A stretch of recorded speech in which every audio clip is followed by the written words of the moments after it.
Charles Davenport ruled first class with arrogance, believing wealth made him untouchable.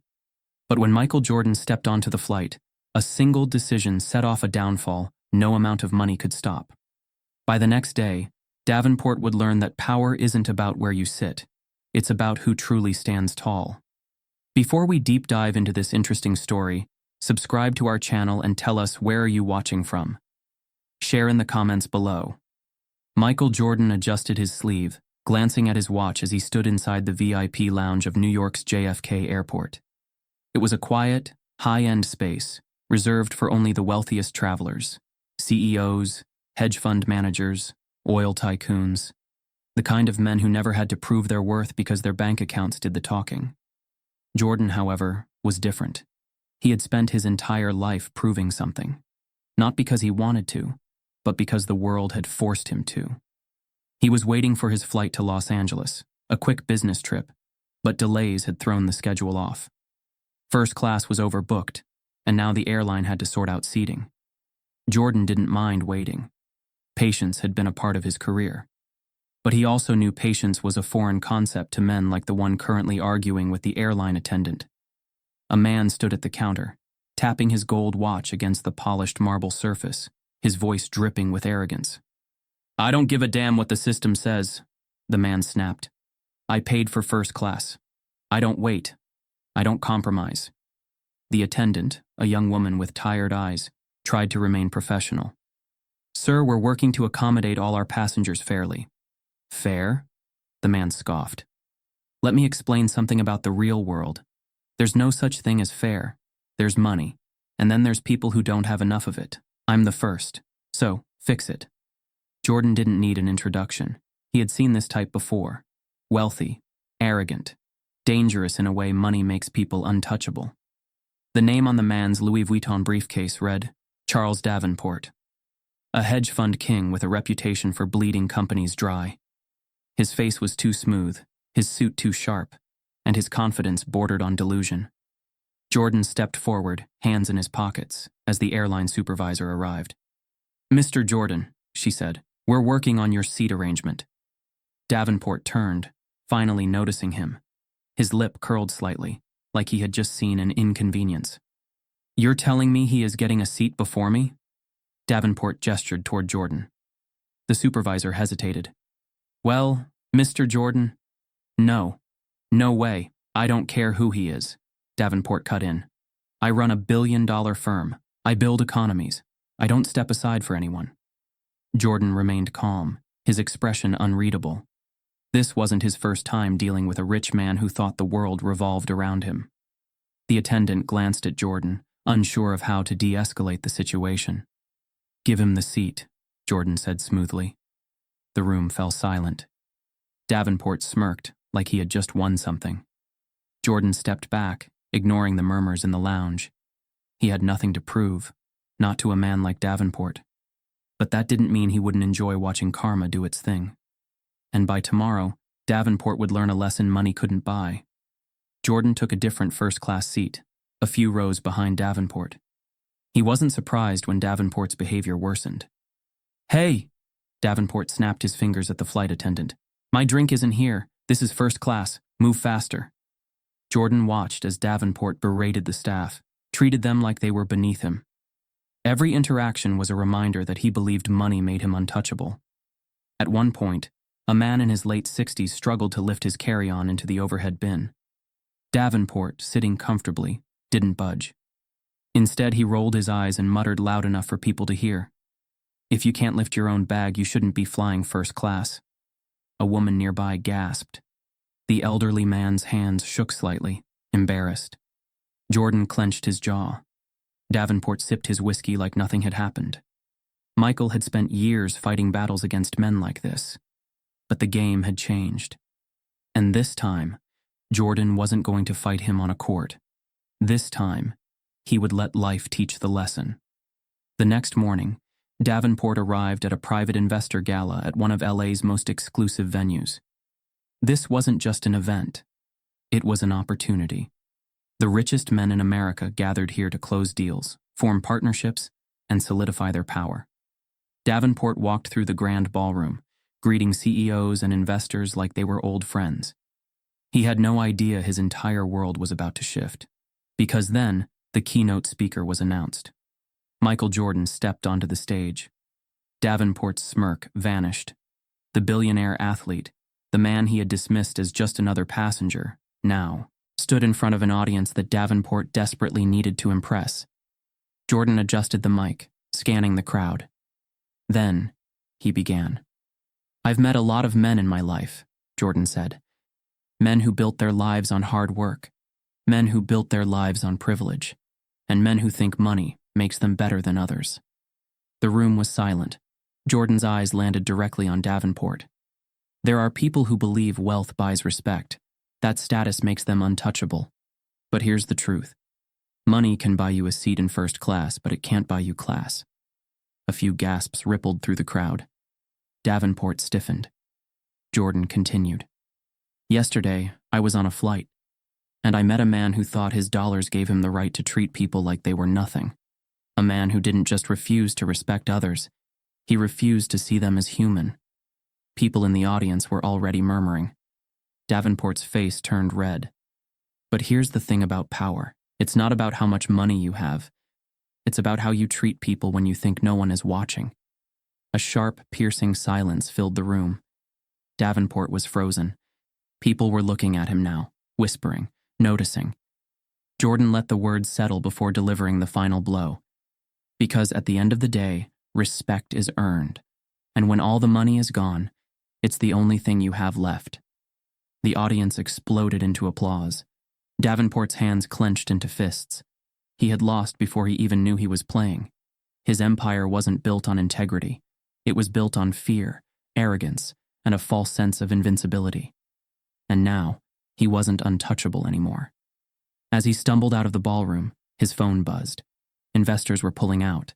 Partners were distancing themselves. Then, one final email from Michael Jordan. One sentence. "How does it feel sitting in coach?" The flight had barely taken off, and already Charles Davenport was making his presence known. He lounged in his first-class seat like a king surveying his kingdom, legs stretched arrogantly into the aisle, his designer shoes nearly tripping a flight attendant who passed by. He didn't apologize.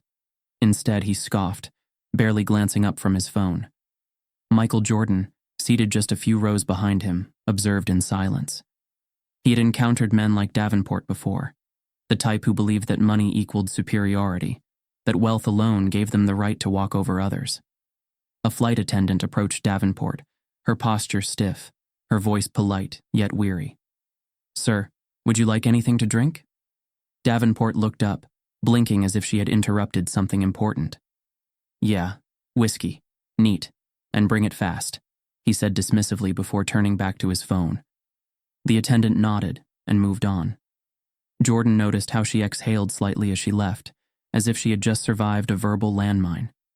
He had seen that look before, that forced smile, that quiet endurance.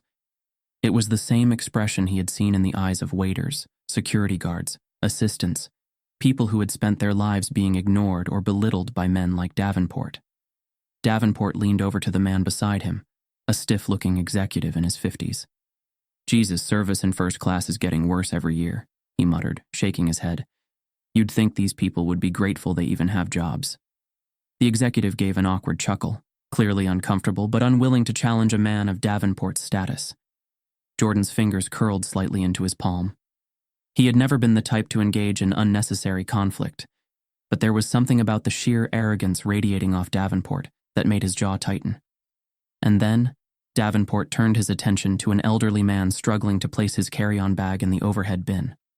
The man, in his 70s, wore a faded military cap with a small insignia. He tried to lift his bag, but his arms trembled slightly under the weight. Davenport sighed loudly. "Jesus, you need help or what?" The elderly man, caught between embarrassment and gratitude, turned to him. "Well, Before he could finish, Davenport cut him off. "Because I'm not the guy to do it. Flight attendants are here for that." A tense silence followed. The elderly man gave a small, humiliated nod and turned away. A younger passenger in business class quickly stood up, stepping in to help. Jordan inhaled sharply, staring at Davenport. He wanted to say something, but he had learned over the years that words rarely meant anything to men like this. Instead, he closed his eyes, and for a brief moment, he was back in 1985, Chicago, his rookie year. He remembered walking into a high-end restaurant with a few teammates, young and hungry after a long practice session. They had the money. Rookie contracts weren't small even back then. But as soon as they stepped in, the shift in the air was immediate. The hostess barely glanced at them, leading them to the worst table in the restaurant. The service was slow. Their orders were taken last. And then, when the check came, a man at the bar, a wealthy businessman, leaned over and sneered. "You boys better enjoy it now. They don't let your kind in places like this for long." Jordan had clenched his fists so tightly that night that his nails nearly broke the skin. He never forgot that moment. And now, all these years later, the same kind of man sat in front of him, spewing the same arrogance, the same entitlement, just in a different setting. Jordan exhaled, forcing himself back into the present. He wasn't that young kid anymore, fighting for his place in the world. He had earned his place. But even now, decades later, the battles had not disappeared, and neither had men like Davenport. Jordan adjusted his seatbelt, deciding to stay quiet for now. But he had a feeling Davenport's world was about to get very, very small. An hour into the flight, Jordan glanced up from his magazine when he heard a sharp, irritated voice. "Are you serious? You're telling me there's nothing else?" It was Davenport. Again. Jordan followed his gaze and saw a young mother holding a crying toddler in her arms. She stood in the aisle, apologizing profusely to the flight attendant. "I'm so sorry," she said. "My son gets fussy on planes. I'm trying to calm him down." Davenport groaned dramatically, rubbing his temples. "Unbelievable. I pay for first-class peace and quiet, and I get stuck next to this?" He turned to the flight attendant. "Can't you do something? Move them to the back?" The flight attendant looked uncomfortable. "Sir, we can't force a passenger to move. We're doing our best to accommodate everyone." Davenport scoffed. "Accommodate? Lady, I didn't pay thousands of dollars to sit next to a damn daycare." The mother looked mortified, bouncing her son gently as she tried to soothe him. Jordan saw the way she held her breath, her face red, as if she had learned long ago that apologizing was easier than arguing. Davenport, meanwhile, let out an exaggerated sigh. "Ridiculous. I swear standards are dropping everywhere. First the service, now this. What's next? Are we letting people in here on discounts?" His eyes flicked back to Jordan as he said it, pointed, calculated. Jordan met his gaze, unblinking. Davenport smirked. "No offense," he said, even though offense was exactly what he intended. Jordan didn't respond. He just watched as Davenport leaned back, satisfied with himself. Watched as the mother quietly sat down, shrinking into her seat, her son still fussing. Watched as passengers exchanged looks but said nothing. And then Jordan smiled. Because Davenport had no idea what was coming. The hedge fund king might have had money, power, and an ego the size of Wall Street. But tomorrow he would wake up to a world where none of it mattered. Tomorrow Michael Jordan would teach him a lesson that he would never forget. The flight had settled into a quiet hum, the passengers adjusting to their seats, some dozing off, others watching movies on their screens. But Charles Davenport wasn't one to stay quiet for long. He was still irritated. The whiskey hadn't been poured fast enough, the flight attendants weren't attentive enough, and the presence of undesirable company in first class had ruined his mood. He had spent the past hour muttering complaints to the man sitting next to him, who only offered stiff nods and non-committal hums in response. Michael Jordan, seated a few rows behind, remained calm. He hadn't said a word since the earlier incidents, but he was watching. Always watching. He had learned long ago that men like Davenport weren't worth direct confrontation. Life had a way of humbling them, if you waited long enough. And then, as if the universe itself had been listening, the turbulence hit. It started with a small jolt, barely noticeable, like the plane had skipped over an unseen speed bump in the sky. Some passengers barely reacted, shifting slightly in their seats, adjusting their headphones. But then, the second jolt came. Harder, sharper, The cabin lights flickered for half a second, and an automated voice chimed through the speakers. "Ladies and gentlemen, we are experiencing some unexpected turbulence. Please remain seated with your seatbelts fastened." The flight attendants, trained for moments like these, moved with precision, securing carts and checking passengers. Jordan leaned back in his seat, his expression unbothered, his movements unhurried. He had been through worse. High-pressure games, last-second shots, the weight of entire championships on his shoulders. A little turbulence wasn't going to shake him. Davenport, however, was not built for this. The plane dipped slightly, and Davenport grabbed both armrests with a death grip, his knuckles turning white. His entire demeanor shifted in an instant, from cocky and untouchable to a man suddenly aware that he was not in control. His breathing became shallow, erratic. His eyes darted around the cabin. "What the hell is going on?" he snapped. But there was an unmistakable tremor in his voice. The turbulence intensified, a sharp drop making several passengers gasp. A baby cried somewhere in the back, and a few murmured prayers filled the air. Davenport, now visibly sweating, let out a shaky breath. This isn't normal," he muttered, more to himself than anyone else. One of the flight attendants, a woman in her late 40s with a composed, almost serene expression, stepped up to him. "Sir, I assure you this is completely normal. Planes are designed to handle turbulence." Davenport shot her a glare, but it was weaker than usual. "How the hell do you know?" The flight attendant gave him a small smile. "Because I've been doing this for 20 years, and you're still here, aren't you?" Davenport swallowed, but he was still gripping the armrests like they were the only things keeping him alive. Jordan, watching the entire exchange, finally spoke, his voice low, steady. "You've never dealt with pressure before, have you?" Davenport turned his head sharply, eyes flashing with something between embarrassment and anger. "Excuse me?" Jordan met his gaze unshaken. This feeling, not being in control, you're not used to it." Davenport scoffed, but it was forced. "This isn't about control. This is about competence. If these pilots knew what they were doing—" "They do," Jordan interrupted. "You just don't like feeling powerless." Davenport opened his mouth to argue, but another sudden jolt had him clamping his lips shut, his stomach lurching. The plane steadied quickly, but the damage was done. Davenport's fear was fully exposed. Jordan didn't gloat. He didn't smirk or throw out a condescending remark. Instead, he leaned forward slightly, his voice thoughtful. "You know, when I was younger, I had to learn how to play under pressure. I had to learn how to trust the people around me, my teammates, my coaches." He paused. "You? You've never had to do that, have you? You've always been the man in charge, the one calling the shots." Davenport's jaw tightened. He said nothing. Jordan nodded, as if he already knew the answer. "Yeah, thought so." The turbulence began to ease. The plane smoothed out, the shaking reduced to an occasional bump. Slowly, the passengers relaxed, the tension fading. Davenport, however, remained stiff. He had been exposed. The man who had spent the entire flight belittling others, acting superior, treating first class like his personal throne, had been reduced to a nervous wreck in a matter of minutes. And worst of all, everyone had seen it. Jordan leaned back in his seat, his point made. He didn't need to argue, didn't need to insult him, because the plane had done the talking for him, and Davenport had been humbled, whether he admitted it or not. But of course, men like Davenport never admit it.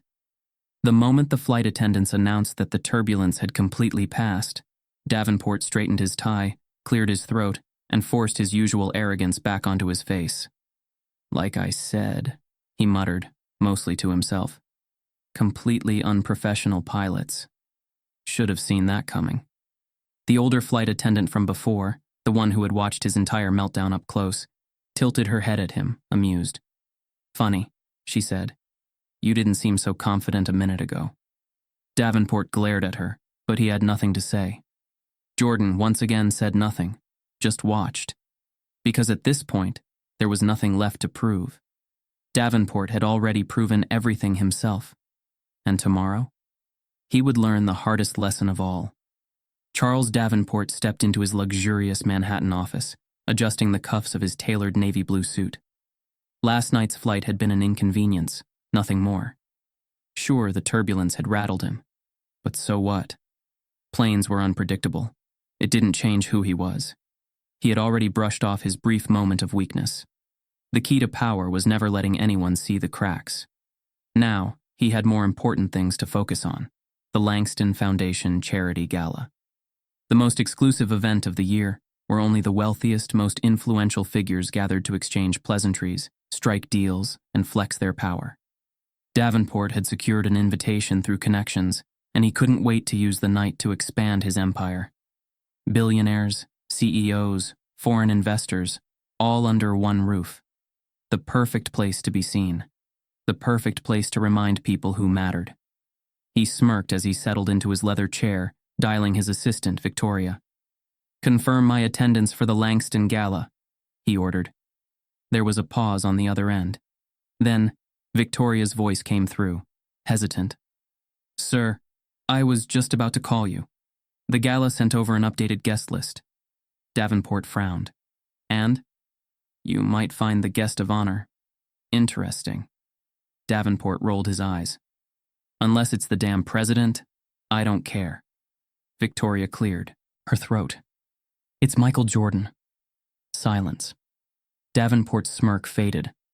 For a moment he didn't move. His fingers hovered over his desk, his mind replaying the events of the previous day. The airport, the plane, the turbulence, the stairs. And now? Jordan was the guest of honor? Victoria misread his silence. "I can cancel if you'd like, sir." Davenport snapped out of it. Cancel? Number hell no. If anything, this was an opportunity, a chance to control the narrative, to prove that he wasn't shaken. "No," Davenport said smoothly, his voice regaining its usual arrogance. "I'll be attending. In fact, send out a statement to the press. Let them know I'll be making an appearance." "Understood, sir." Davenport hung up, forcing a grin. This was his game. His world. Michael Jordan, just another celebrity with a charity project. By the end of the night, Davenport would make sure people remembered his name, not Jordan's. The Langston Foundation Gala was held at the Beaumont Grand Ballroom, an extravagant venue dripping in wealth. Chandeliers gleamed like diamonds, the scent of aged whiskey and expensive cigars filled the air, and the room buzzed with calculated conversations. Davenport arrived fashionably late, his entrance deliberate. He wanted people to notice. And they did. He greeted powerful men in custom-tailored suits, exchanged handshakes with CEOs, and nodded at foreign diplomats. Everything was going according to plan. Then, the murmurs started. Davenport caught snippets of conversation. "He's here. I can't believe it. I never thought I'd see him in person." And when he turned toward the entrance, he saw why. Michael Jordan had arrived. Unlike the other billionaires, he didn't walk in with an entourage. He didn't demand attention.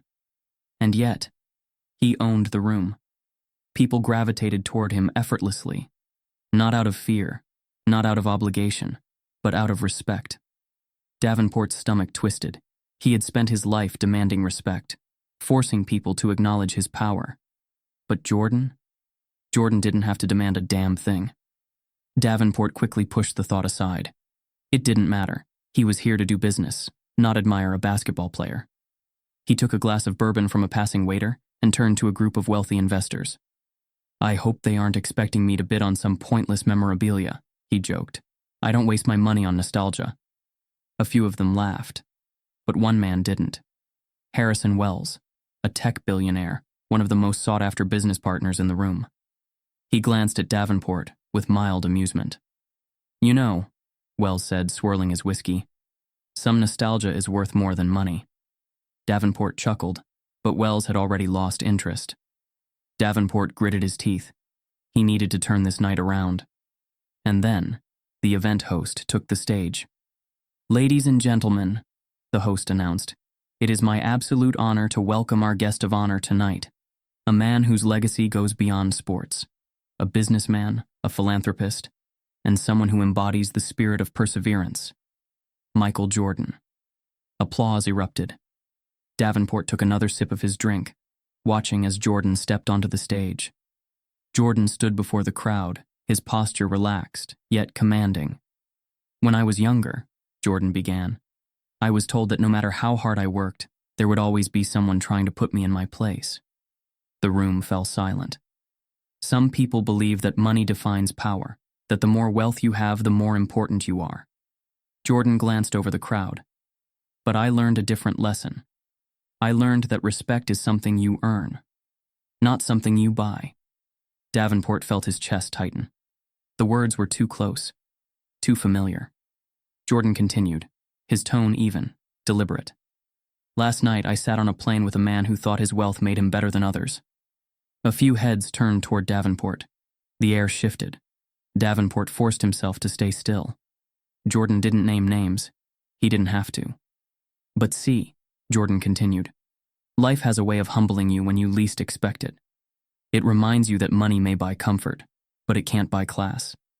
The applause was deafening. Davenport's fingers tightened around his glass. He had walked into this event thinking he was untouchable. Now, he felt exposed. Jordan stepped down from the stage and people immediately swarmed him, shaking his hand, congratulating him.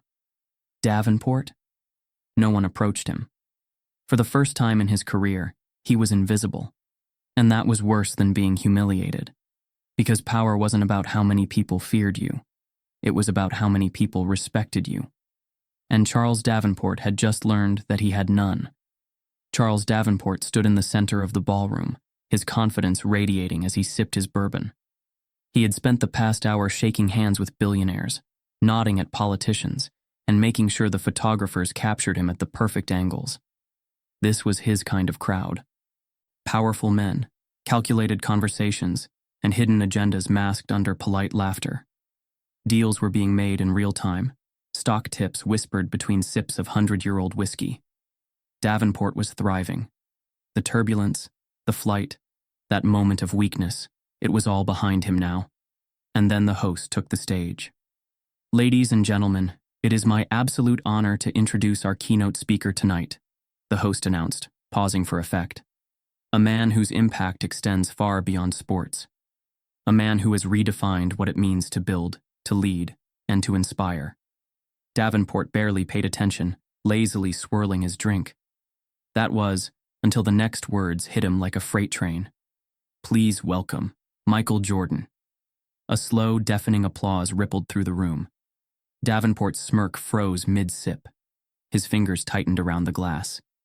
No. This wasn't happening.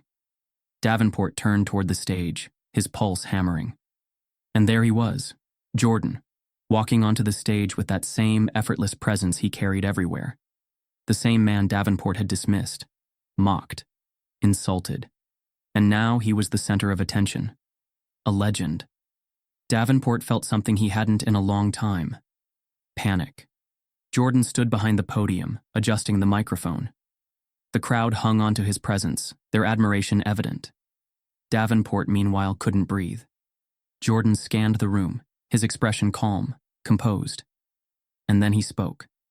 "I've spent my entire life fighting for something." The room was silent. Fighting to prove I was more than what people expected me to be. That I was more than just another kid from North Carolina, more than just an athlete, more than the labels they tried to put on me. Davenport felt the weight of the words settle into his chest. "I've met two kinds of people in my life," Jordan continued. "People who build their success on hard work, and people who build their success by stepping on others." A murmur passed through the room. Davenport's skin burned. Jordan continued, his voice unwavering. "Some people think money makes them better, that it gives them the right to look down on others. But let me tell you something. Money can buy a seat in first class, but it can't buy class." The air shifted. People turned, whispered. Davenport's heart pounded. Jordan didn't name names. He didn't have to. Because suddenly, everyone was looking at him. A couple across the room exchanged knowing glances. A group of investors shot side eyes at him. One man, a senator he had been speaking with earlier, suddenly seemed disinterested. Davenport swallowed, but his throat was dry. They knew. They all knew. Jordan looked out over the audience. Character isn't measured by how you treat the people above you. It's measured by how you treat the people who can do nothing for you. The words were a blade through Davenport's pride. The flight attendants, the struggling mother, the elderly veteran, every single person he had belittled. And now, the world was watching. Jordan finished his speech, his voice steady, unwavering. The way you treat people, that's what you'll be remembered for. The audience erupted into applause. Davenport? He was drowning in silence. As Jordan stepped down from the stage, people flocked to him. CEOs, investors, politicians. Everyone wanted to shake his hand, take a picture, be seen in his presence. Davenport remained frozen in place. For the first time, he wasn't the most powerful man in the room, and it was killing him. He turned toward a small group of investors, men he had been speaking with earlier. He forced a chuckle. Hell of a speech, right? The men glanced at him, but their smiles were tight, forced. One of them, Lawrence Pierce, a venture capitalist, shifted uncomfortably. Yeah, real powerful. Davenport's stomach dropped. Something was wrong. Everything was wrong. The same men who had been laughing at his jokes, eager to discuss deals, were suddenly looking at him like he was a liability. Because now, he was. Davenport grabbed a waiter's arm as they passed by. Bourbon. Now. The waiter, who had been perfectly attentive before, barely nodded before walking away. Davenport clenched his jaw. He turned, scanning the room, his network, his power. And for the first time in his life, it wasn't there. It was with Jordan. And Davenport? He was invisible. His phone vibrated. He yanked it out of his pocket, desperate for a distraction, for a reminder that he was still in control. An email. From Harrison Wells. Subject, upcoming investments. Davenport smirked. Finally, a new deal. He clicked it open and froze. Charles, given recent circumstances, I think it's best we reconsider our business relationship. Best of luck. No. Davenport's chest tightened. He scrolled. Another email. Then another. Each one the same. Reconsidering partnerships. Delaying funding discussions. No longer aligned with your vision. His entire empire was crumbling. Because perception was everything. And now he was tainted. He turned, desperate. His eyes landed on Jordan, still surrounded by the most powerful men in the room. And in that moment, Davenport finally understood. Respect wasn't about fear. Respect wasn't about money. It was about who people chose to stand beside. And no one was standing beside him. Davenport set his glass down and walked out of the ballroom, his world unraveling with every step. The man who had refused to give up his seat had just lost everything. Charles Davenport walked briskly toward the bar, his hands clenched at his sides. His entire world had just tilted off its axis, and he needed to regain control. The whispers had started almost immediately after Michael Jordan's speech. They weren't loud, but they didn't have to be. Davenport had spent his life in rooms like this, where power wasn't about who shouted the loudest, but about who people chose to listen to. And right now, no one was listening to him. He grabbed a glass of bourbon from the bar, downing a sip before glancing around the room. He needed a strategy, a way to shift the conversation. He spotted David Langston, the billionaire real estate mogul and the man who had invited him tonight. If he could just get him on his side, maybe this wouldn't be the social assassination it was quickly turning into. Davenport straightened his tie, forced a smirk onto his face, and strode over. David, he said smoothly, extending his hand. Langston turned, eyes flicking to him. Davenport expected the usual firm handshake, the mutual nod of respect.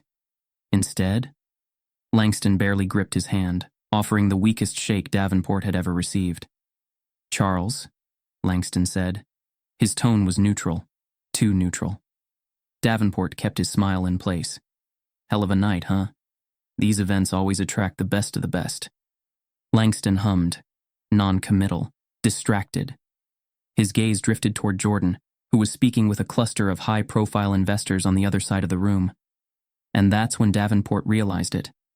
Langston wasn't looking at him. He was looking for an excuse to leave. Davenport's stomach twisted. I was actually thinking, excuse me, Charles. Langston interrupted, already stepping away. I need to go say hello to Michael. Michael, not Mr. Jordan, just Michael. As if they were longtime friends, as if Jordan belonged here more than he did. Davenport forced a chuckle, pretending it didn't sting. He turned back to the bar, gripping his glass tighter. This wasn't happening. This couldn't be happening. The next hour was a slow, excruciating fall from grace. Davenport moved from conversation to conversation, but something had changed. Before, people had been eager to speak with him, to exchange information, to solidify deals. Now, they were polite, cold, indifferent. They offered tight smiles, nodded at his words, then quickly found any excuse to slip away. It wasn't outright rejection. No one confronted him. No one called him out. But that's what made it so much worse. Because silence was louder than words. And the whispers continued. Little murmurs, fleeting glances. Davenport's ears burned as he caught pieces of conversation. Did you hear what he said to the flight attendant? I can't believe he treated an elderly man like that. And Jordan saw the whole thing? Davenport's breath hitched. His palms felt damp. They knew. They all knew. He turned, scanning the room, desperate for someone, anyone, who would look at him the way they had an hour ago. But every single conversation, every single glance, every single damn interaction in this room belonged to Michael Jordan, and Jordan didn't even have to say a word. Davenport's chest tightened as he watched Jordan shake hands with Harrison Wells, the tech billionaire Davenport had been trying to close a deal with for months. Wells laughed at something Jordan said, clapping him on the shoulder. A genuine laugh. A laugh of respect. Davenport felt sick. He needed to do something. Fast. Davenport pulled out his phone, scrolling through his contacts. He'd have Victoria set up meetings, control the PR damage, send out donations. A new email caught his eye. From James Whitmore. Subject, board meeting. Whitmore was one of his biggest investors. Davenport tapped the email open, skimming the message. Charles, after careful consideration, we've decided to reevaluate our investment strategy. Given recent circumstances, we believe it's best to put our partnership on hold for now. Davenport's vision blurred. This wasn't just social exile, this was business. He needed to fix this. He glanced at Jordan, standing across the room. There was only one way out of this. Davenport squared his shoulders and walked toward Jordan. The crowd around Jordan was deep in conversation, but as Davenport approached, a few people shifted uncomfortably. Jordan, mid-sentence, caught sight of him. For a moment, their eyes met. Davenport felt something he wasn't used to feeling. Not fear, not anger, but a loss of control. Jordan didn't smirk, didn't gloat. He simply raised an eyebrow. Waiting. Davenport cleared his throat. Michael. Jordan nodded. Charles. Silence. Davenport had never been in a position where he had to justify himself. But right now his entire reputation was crumbling. So he did something he never thought he'd have to do. He extended his hand. Listen, Davenport said, forcing a smile. I think we got off on the wrong foot. Jordan glanced at the hand. For a moment, Davenport thought he wouldn't take it. Then, Jordan shook it. Not a warm shake, not a firm one, just a shake. And then, Jordan spoke. You ever heard of the saying, be careful how you treat people on the way up? Davenport swallowed. Jordan's grip tightened. Just slightly. Because on the way down, Jordan continued, his voice low, calm, unshaken. You're gonna meet the same people. Davenport's throat went dry. Jordan let go. He didn't look mad. He didn't look smug. He just looked done. And that was worse than any public humiliation. Because Davenport knew. He had already lost. Charles Davenport had built his empire on control. Every deal, every handshake, every conversation, meticulously planned, perfectly executed. But tonight, in a room full of the most powerful people in the world, he had never felt smaller. He stood alone, glass of bourbon untouched in his hand, while the energy of the room shifted around him. Michael Jordan was the center of it all, not because he demanded attention, but because people naturally gravitated toward him. Davenport had spent years forcing people to respect him. But Jordan didn't need to force anything. The whispers had not stopped. The silent judgment hung in the air like a noose tightening around his reputation. He had tried to shake hands, start conversations, salvage his image, but every time the same thing happened. Tight smiles, hollow nods, people excusing themselves. No one wanted to be associated with a man whose name was now laced with humiliation. His name, Charles Davenport, a name once synonymous with power, now nothing more than a cautionary tale. He exhaled slowly, swallowing what little pride he had left. He had one last move. He had to talk to Jordan. If he could just smooth things over, control the damage. Jordan had been gracious on stage. He hadn't humiliated him outright. Maybe, just maybe, he was willing to have a real conversation. Davenport squared his shoulders, took a slow breath, and walked across the ballroom. This wasn't a power move. This was survival. Jordan was standing near a corner of the room, deep in conversation with an older man in a navy blue suit. Harrison Wells, the tech billionaire. Davenport hesitated. Just 2 days ago, Harrison had been eager to set up a meeting with him. Now? He barely looked in his direction. Davenport clenched his jaw and forced a polite smile. No choice but to push forward. He took a step closer. Michael. Jordan turned, his expression unreadable. Charles. Silence stretched between them. Davenport had faced ruthless competitors, hard-nosed CEOs, boardroom battles that could make or break fortunes. But this was different. This wasn't about money. This was about dignity. Davenport cleared his throat. I think we got off on the wrong foot. Jordan's gaze didn't waver. He didn't blink, didn't rush to fill the silence. He simply let Davenport sit in his own discomfort. Davenport forced a chuckle. I'll admit, I may have come off strong. Jordan exhaled, shaking his head slightly. Strong? Davenport's stomach twisted. Jordan crossed his arms, leaning slightly against the bar. Let me ask you something, Charles. Davenport swallowed. Sure. Jordan's voice was calm, measured. How many people have you stepped on to get where you are? Davenport hesitated. Jordan tilted his head slightly. No answer? Davenport stiffened. I built everything I have through hard work. Jordan nodded slowly. Hard work, he repeated. And tell me, what's harder work? Earning respect, or forcing people to pretend they respect you? Davenport opened his mouth, but nothing came out. Jordan's voice remained steady. See, I've spent my entire life watching men like you walk into rooms thinking they own them. Thinking money gives them the right to treat people like they don't exist. Davenport exhaled sharply. Look, I'm not the villain here, Michael. Jordan didn't argue. He just stared at him, and Davenport felt something shift. Because for the first time in his life, he wasn't in control of the conversation. Jordan took a slow breath, his mind drifting, not to this moment, but to a moment from years ago. A Chicago restaurant. 1985. He had just been drafted to the NBA, fresh-faced, full of energy. He and a few teammates had walked into a high-end steakhouse, excited to celebrate. They had the money.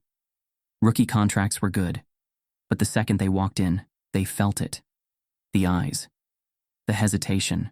The maitre d' glanced them over, barely disguising his distaste. He seated them near the kitchen, away from the main dining area. The waiter took their orders last. Their food came slowly. And then, as they finished their meal, Jordan overheard it.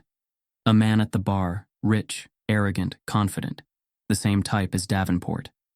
They don't belong here, the man sneered, sipping his scotch. Enjoy it while it lasts. Places like this don't stay open to their kind for long.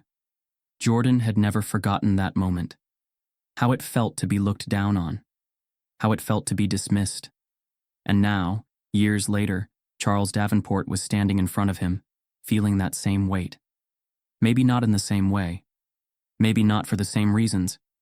But now Davenport knew what it felt like to be on the other side. Jordan looked back at Davenport, still standing stiff, still desperate for a lifeline.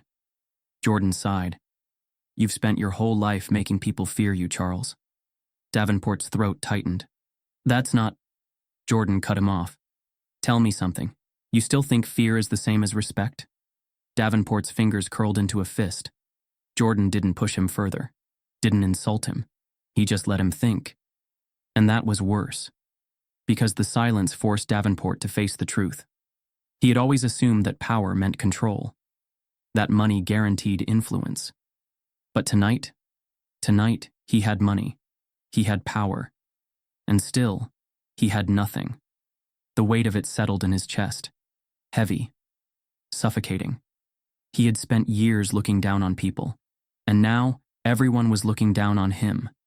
Not because he was broke, not because he had lost his empire, but because for the first time he was irrelevant. Davenport looked away, jaw tight. His mind raced. How could he fix this? How could he undo this? Jordan watched him carefully, then shook his head. You want my advice? Davenport snapped to attention. Yes. Jordan exhaled. Start over. Davenport frowned. Excuse me? Jordan's voice was soft but firm. Find a way to build something real. Something that doesn't need fear to keep it standing. Davenport let out a breath he hadn't realized he was holding, because deep down, he knew Jordan was right. The question was he willing to do it? Jordan gave him one last look before stepping away, leaving him standing alone in the middle of the room. And for the first time in his life, Charles Davenport had no one left to impress. Only himself. His driver, sensing his mood, remained silent. The usual chatter about stock markets and the latest power plays was absent. There was nothing to celebrate. Davenport loosened his tie, exhaling sharply. He needed to regroup. He needed to get ahead of this. Reaching for his phone, he scrolled through his contacts, searching for the one name that could stabilize everything. James Whitmore. Whitmore controlled one of the biggest investment firms in the country, and they had been on the verge of finalizing a massive deal, one that would secure Davenport's position at the top. His fingers hovered over the call button. Then his phone buzzed. An email. From James Whitmore. Subject, investment strategy. Reevaluation. Davenport's stomach twisted. Reevaluation, not confirmation. His thumb tapped the screen, opening the message.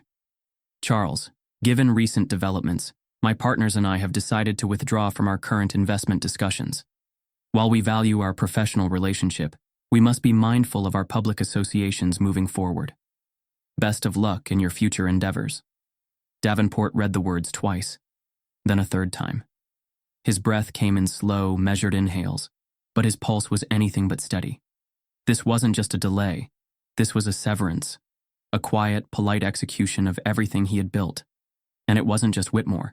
His inbox was flooded with emails from investors, partners, and clients, each one a variation of the same message. We need to reconsider. We're stepping back for now. At this time, we feel it's best to part ways. No explanations, no discussions, just silence wrapped in diplomacy. Davenport's grip tightened around the phone. He had survived market crashes, lawsuits, scandals. But this was different. This wasn't the market punishing him. This was people choosing to walk away. And that was the one thing he couldn't control. The next morning, Davenport sat in his office staring at the city skyline. Normally, mornings were filled with power moves, meetings, aggressive negotiations, closing deals before breakfast. But today, silence. His assistant, Victoria, walked in, her expression carefully neutral. Too careful. Sir, she said, placing a list of names on his desk. These are the partners who have canceled meetings this week. Davenport didn't reach for the paper. He already knew what it said. Has Langston called? He asked, keeping his tone controlled. Victoria hesitated. No, sir. Davenport clenched his jaw. David Langston had been a friend, a confidant in the business world. And now, even he was gone. Victoria cleared her throat. Sir, if I may. Davenport looked at her. She paused, then continued, carefully choosing her words. This might be a good time to reevaluate your approach. Davenport's eyes darkened. My approach? Victoria remained composed. Sir, after the gala, there's been a shift. People are scared. Davenport cut in, his voice sharp. Victoria hesitated. Cautious. Davenport exhaled slowly, dragging a hand down his face. He could fire her. Replace her with someone who didn't question him. But deep down he knew she was right. His name was now a liability. And no one wanted to be tied to a sinking ship. That evening, Davenport found himself sitting in the private lounge of an exclusive cigar club. Normally, this was his space. A sanctuary for the elite. A place where deals were made over expensive bourbon and smoke-filled conversations. But tonight, he was alone. The usual greetings were absent. The nods of respect from fellow billionaires were gone. Even the bartender poured his drink with robotic politeness, nothing more. Davenport took a slow sip of his whiskey, his mind drifting back to Jordan's words from the night before. You still think fear is the same as respect? He had dismissed it at the time, laughed it off. But now it haunted him. He had spent years building his power, convincing himself that dominance was the same as leadership. He had been wrong.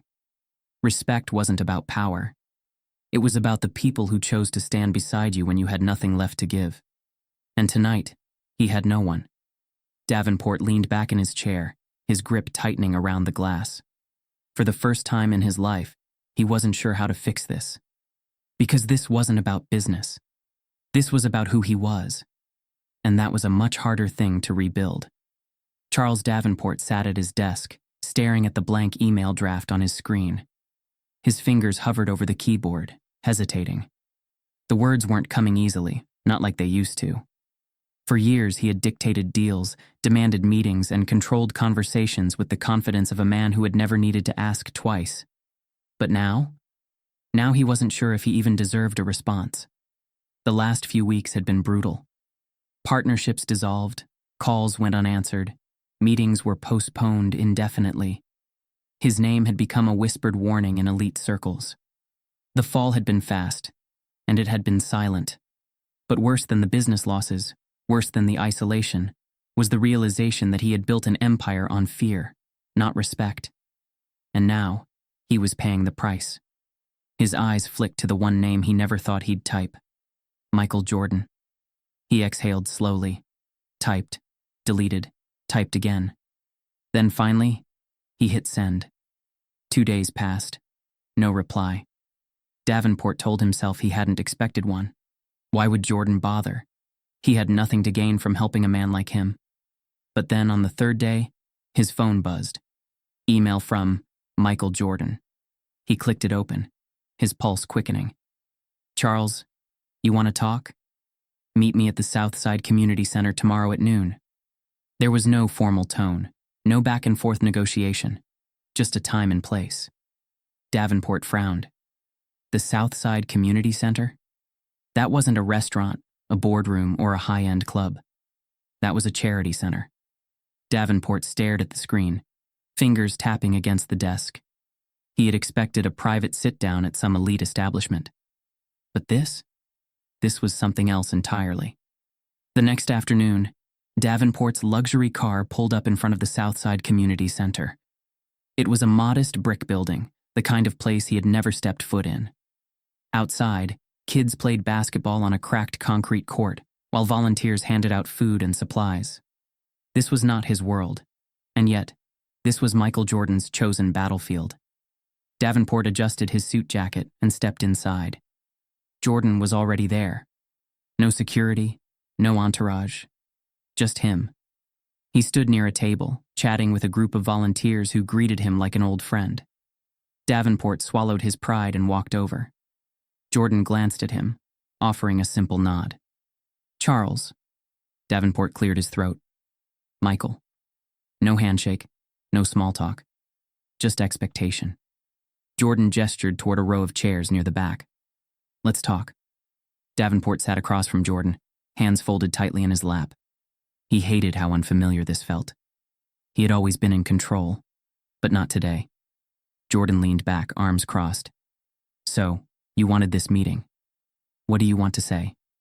Davenport wasn't used to explaining himself, but he forced himself to try. "I made mistakes," he said carefully. "I didn't realize how my actions affected people." Jordan's expression remained unreadable. Didn't realize? Or didn't care? Davenport flinched. The directness hit hard. He could spin this into a well-crafted PR speech. Say all the right things. But something told him Jordan wasn't here for corporate apologies. So, for the first time in his life, Davenport chose honesty. "I cared about power," he admitted. "I cared about winning. And I thought that meant controlling people, making them afraid of me." Jordan nodded slowly, as if he already knew this. "And now?" Davenport exhaled. "Now I see what it cost me." Jordan studied him for a long moment. Then, he dropped the real question. "You looking for redemption or transformation?" Davenport blinked. "What's the difference?" Jordan's voice was calm, unshaken. "Redemption is about fixing your image. Transformation is about fixing yourself." Davenport clenched his jaw, because he knew exactly which one he had been chasing. Jordan leaned forward. "You really want to change? Then prove it." Davenport frowned. "How?" Jordan gestured around them. "Start here." Davenport's brow furrowed. "You mean this place?" Jordan nodded. "You spent your whole career tearing people down. Try building something instead." Davenport stiffened. He had expected a deal, a business move, a controlled way to fix his reputation. Instead, Jordan was offering him work, real work, no cameras, no press releases, just work that didn't serve his ego. Davenport's instincts screamed to say no, but then he looked around the room. Volunteers helping struggling families, kids laughing on the basketball court, a world he had ignored his entire life. He swallowed. "What would I even do?" Jordan smirked. "For once, Charles, that's not up to you." The next morning, Davenport returned. Not in a suit, not in a limo, just as himself. And for the first time in his life, he had no idea who that really was. Months had passed since that first uneasy meeting at the Southside Community Center. Charles Davenport had walked in that day as a man desperate to regain control over his reputation, his business, and, if he was honest, himself. But what he hadn't realized then was that control wasn't the answer. Now he stood in the middle of a half-built basketball court, sweat soaking through his shirt, paint stains on his hands. He glanced around at the volunteers, young kids, community members, people he would have once ignored. They were laughing, working together, turning an old abandoned lot into something real, something that mattered. He had never done work like this before. And yet, for the first time in his life, he wasn't thinking about money, power, or influence. He was just present. When Davenport had first shown up at the community center, people had been wary of him. They knew who he was. They had seen the headlines, heard the stories. Rich, arrogant businessman, brought down by his own ego. A man who had once scoffed at the very idea of helping others. At first, they had watched him like he was a visitor in a zoo, curious, waiting to see when he'd get bored and walk away. But he hadn't. Day after day, he kept showing up. Not as a donor trying to slap his name on a building, but as someone willing to do the work. He stocked shelves at the food pantry, painted walls in the youth center, sat in on job training workshops, not as a mentor, but as a student. And the more time he spent there, the more he realized just how little he really knew. About struggle, about people, about the world beyond his glass offices and luxury deals. Michael Jordan stood at the edge of the basketball court, watching the scene unfold. He hadn't spoken to Davenport in weeks, but he had kept an eye on him. Not because he wanted to see him fail, but because he wanted to see if the lesson had truly settled in. And looking at him now, covered in dust, laughing with the kids, unbothered by the sweat on his expensive clothes, Jordan knew. Davenport wasn't doing this for the cameras, wasn't doing it for redemption. He was just doing it. Jordan smirked to himself. That was the real win. That evening, Davenport sat on the worn-out steps of the community center, wiping his forehead with the back of his hand. One of the kids, a boy no older than 12, with a basketball tucked under his arm, sat next to him. "You ever played?" the boy asked, nodding toward the court. Davenport huffed a laugh. Not like him, he said, tilting his head toward a faded poster of Jordan on the center's wall. The kid grinned. Nobody plays like him. Davenport smirked. Not wrong. A comfortable silence settled between them, and for the first time in years, Davenport felt something he hadn't expected. Peace. Not the kind that came from success, not the kind that came from power, but the kind that came from knowing he had finally stopped chasing the wrong things. A week later, Davenport arrived at the airport for the first time in months. His business had taken a hit, a major one, but he hadn't fought to rebuild it the way he once would have. He had let go of the need to control everything. And strangely enough, he was okay. He boarded his flight, first class, as always. But this time, he wasn't thinking about comfort or status. He settled into his seat, glanced around, and that's when he saw her. A mother, standing in the aisle holding a small child, her face tight with exhaustion. A flight attendant spoke to her in hushed tones, shaking her head. Davenport caught pieces of the conversation. Overbooked, no more first-class seats. She would have to wait for another flight. Davenport watched for a second.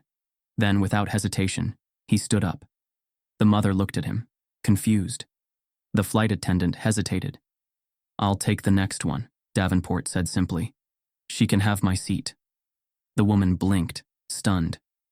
You don't have to. I know. Davenport grabbed his coat, nodding toward the flight attendant.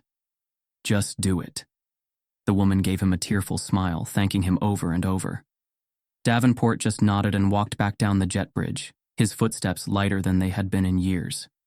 As he stepped into the terminal, his phone buzzed. A text from Michael Jordan. Heard what you did? Davenport smirked, shaking his head. Of course, Jordan knew. He typed back a response. Felt like the right thing to do. A pause. Then Jordan's reply came through. Took you long enough. Davenport chuckled. Because for the first time in his life, he knew he had finally made the right play. Power fades, money shifts. But character? That stays. Think about the last time you had the upper hand. Did you use it to lift someone up or push them down? Because in the end, the way you treat people writes your legacy. And when the world stops looking at your bank account, make sure they still see you.